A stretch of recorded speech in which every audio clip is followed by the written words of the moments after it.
Bom, nesse processo contra o ministro Alexandre de Moraes. Tudo bem, doutor? Bem-vindo ao Bastidores. A Gabriela falava dos próximos capítulos dessa história, o que a gente pode esperar. E de que forma, doutor, eu queria que o senhor explicasse, na sua avaliação, é isso que vocês defendem, Alexandre de Moraes teria violado leis norte-americanas. Sim, obrigado por ter me convidado.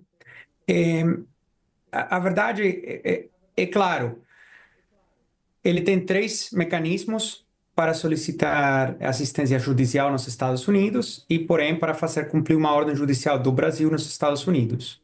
Lembrando que Estados Unidos e Brasil são países com um ótimo relacionamento, pelo qual tem esses canais estabelecidos. Os canais, o mais comum para esse tipo de situação, como estamos falando de uma investigação criminal, é o MLAT, é o Tratado de Assistência Mútua Legal entre ambos países. Tem uma autoridade central no Brasil, uma autoridade central nos Estados Unidos, que é o Departamento de Justiça. Então, quando um ministro do Supremo ou qualquer juiz no Brasil quer mandar um pedido de assistência judicial para fazer cumprir um mandado deles nos Estados Unidos, ele tem diversas formas de fazer isso, né? Quando é um MLAT, obviamente o que acontece é simples. Você encaminha para o Ministério da Justiça no Brasil, transmite para a Autoridade Central dos Estados Unidos e isso vai para o Departamento de Justiça. Aqui que vem o ponto-chave. O Departamento de Justiça vai avaliar esse mandado judicial do exterior, seja Brasil, seja ministro do Supremo, ou seja um juiz de primeira instância, ou seja um juiz do Japão. Vai avaliar esse mandado para determinar se cumpre com as leis dos Estados Unidos e com a Constituição dos Estados Unidos. E caso cumpra com todos os requisitos, encaminha para o distrito correspondente, nesse caso seria o Distrito Federal em Tampa, onde a corte ou o promotor pode fazer cumprir esse mandado. Esse caminho é o tradicional, é o normal, é utilizado todos os dias por inúmeros juízes no Brasil. Nesse caso, o Alexandre de Moraes escolheu, por razões que a Rumble desconhece, encaminhar por e-mail a um e-mail do Departamento Jurídico na Flórida um mandado, como vocês já têm visto, obrigando a empresa a contratar representantes no Brasil para poder se submeter à jurisdição brasileira. Lembrando que a Rumble nunca teve operações no Brasil e até de hoje não tem. Isso não concorda com os canais oficiais.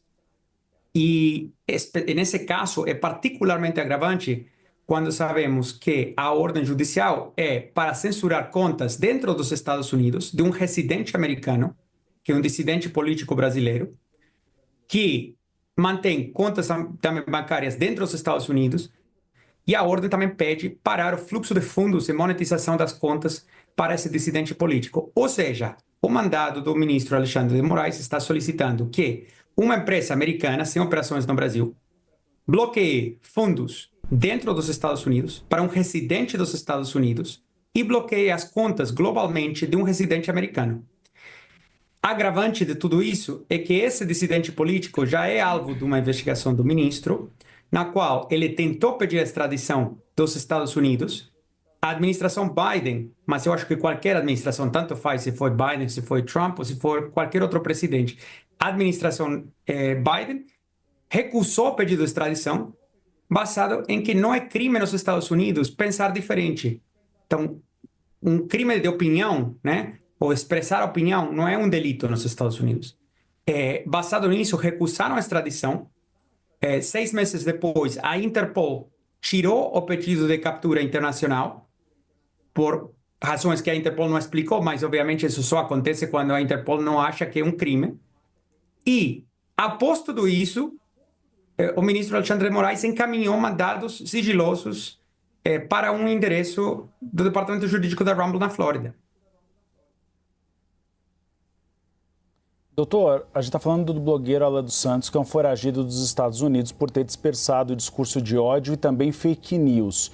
O senhor está dizendo que a Rumble não tem atuação aqui no Brasil, mas diante desse impasse, a Rumble avalia acabar designando algum representante no Brasil da empresa?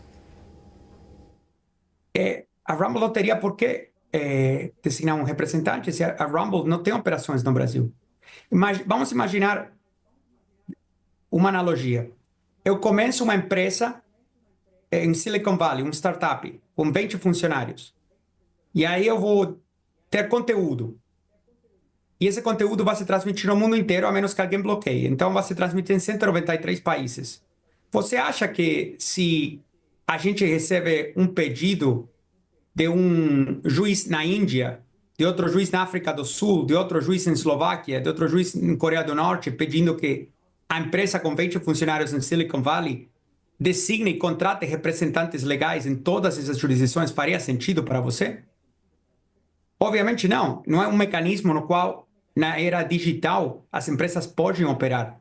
Você não pode contratar um representante legal em 193 países do mundo, simplesmente porque seu conteúdo se espalha pelo mundo. A Jussara Soares, a nossa analista de política, também está em tela, doutor, ela que viabilizou essa entrevista. Muito obrigada, Jussara. Agora é contigo. Boa tarde, doutor De Luca.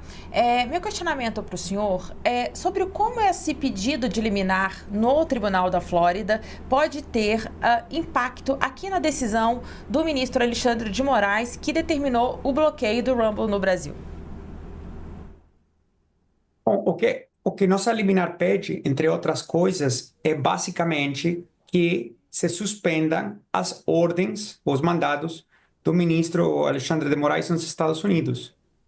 E justamente por ter evitado ou eludido todos os canais oficiais pelos quais o governo dos Estados Unidos pode dar o consentimento aos seus mandados, sejam declarados ilegais e suspensos. É isso que a gente está pedindo inicialmente, né, nossa liminar.